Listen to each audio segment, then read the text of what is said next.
First of all, thank you very much indeed for inviting me to take part in this debate. It's very good to be back here again. Let me begin by noting that the motion on the order paper is this House regrets the great man theory of history. And more than a typo, I think. There's most of the word is different. So I beg your indulgence in not debating that particular motion. I'm going to argue the proposition that we reject the great man theory of history. And there's a similar kind of slippage or a slight but significant difference between what the other side has been saying and what we are saying.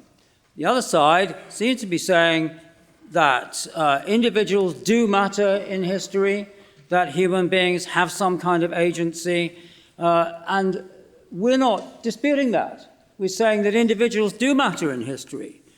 It would be pointless and silly to say anything else. What we're saying is that history cannot simply be understood as the acts and lives of great men. Let's come back to the proposer's mention of Thomas Carlyle.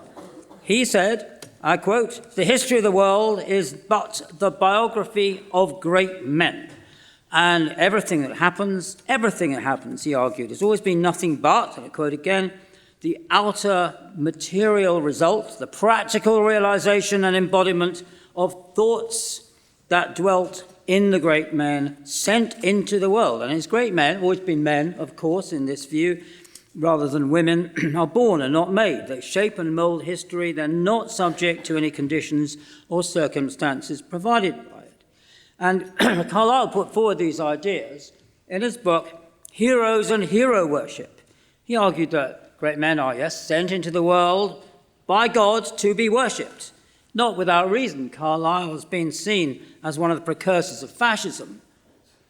The theory was and remains profoundly undemocratic. All we poor ordinary mortals to do when faced with a great man is to lie down and let him run all over us.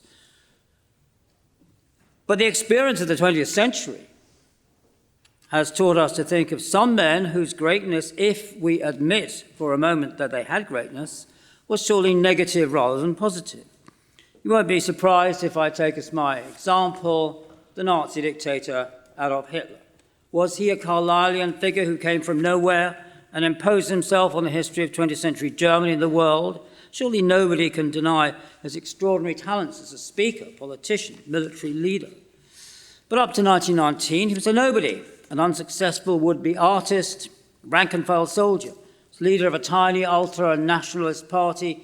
Through the 20s, he was totally unsuccessful. In the German general election of May 1928, the Nazis, under Hitler's leadership, won a mere 2.8% of the vote. Certainly wasn't by his talents alone that he became Reich Chancellor and then dictator of Germany 5 years later.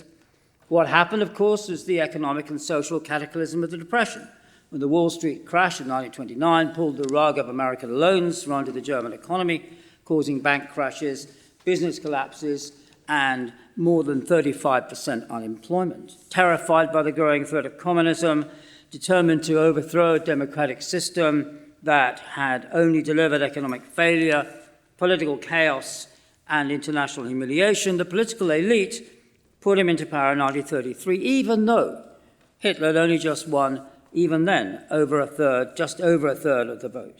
They thought they could control him and turn his mass support to their own purposes. We know how wrong they were. But it was their support, aided and abetted later by the weakness of the Western democracies, that launched him on his career as German dictator. But like my friend and colleague Ian Kershaw, the biographer of Hitler, in the end, I don't really think it's appropriate to call Hitler great.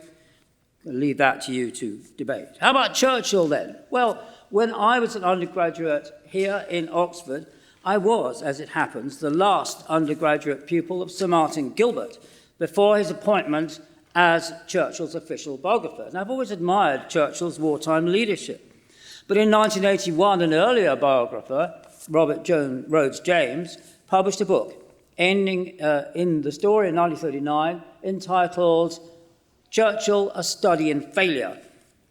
As with Hitler, it was wider historical circumstances that put power into his hands. The need in 1940 for Britain to be led by a man capable, as other leading politicians were not, of providing a leadership based on defiance, belligerence, and inspirational rhetoric.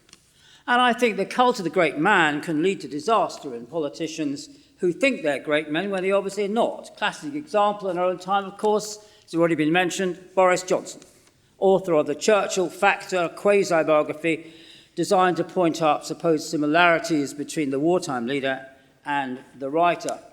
I reviewed it for the New Statesman. It's consisted mainly of pointing up gross factual errors in the book. It was headlined by the New Statesman, "One man who made history by another who just makes it up."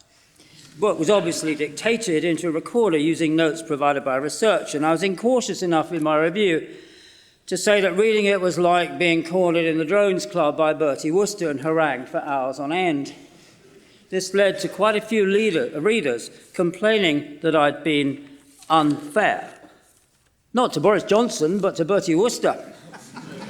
The disasters of Johnson's premiership, the chaos and corruption from which we're all still suffering, were the product not least of his deluded belief in his own greatness. Let me draw gradually to a close. What I'm not saying, therefore, is that individuals have no impact on history. You can find some historians, above all in the late 20th century, who did say that. A classic example is the French historian Fernand Braudel, high priest of the Annales school, who regarded politics, wars, and human events as what he called surface disturbances, crests of foam that the tides of history carry on their backs.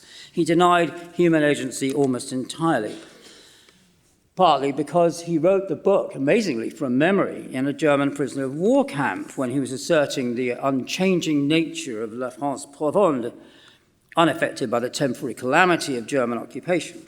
But his idea of immobile, unchanging history only applied to a certain kind of history, economic, social, and cultural, just as the great man theory is almost always applied to politics and warfare. Does anybody really think that the understanding of the past nowadays is or should be confined just to a narrow part of it? How can we really understand such vital aspects of the past as the environment, sexuality and gender, life, death, population, growth and decline, race, slavery, urbanization, literacy and education, and so on and so forth? How can we understand that by just looking at the lives of great men? It seems to me that the great man theory arrogantly and unjustifiably consigns to oblivion most of the history being studied and written about today, and the historians who do the research and writing. History, in the end, is far too large and diverse a subject to be approached through any one theory or approach. The reason why the great man theory has been so widely rejected by historians isn't just because of its contempt for ordinary people and its quasi-fascist political implications, not just because of its sexism, not just because it impoverishes our understanding of the past. It's also because it doesn't actually explain anything. Again, what I'm not saying is that individuals make no contribution to history. Let me leave you with a quote. It's already been mentioned from a complex and subtle thinker who suffered for more than a century at the hands of dogmatists who treated him as a great man whose ideas are beyond question, Karl Marx. People, he wrote, and he really did say people, it's often mistranslated as men, but he said, die Menschen machen ihre eigene Geschichte, people make their own history, but they don't make it from freely chosen components, he wrote. Not under circumstances they choose themselves, but under circumstances that are directly available, given and transmitted to them. And working out the relationship between people's lives and actions on the one hand, and the conditions under which they live and act on the other, is surely the most central and fascinating aspect of the study of the past. I beg to support the motion.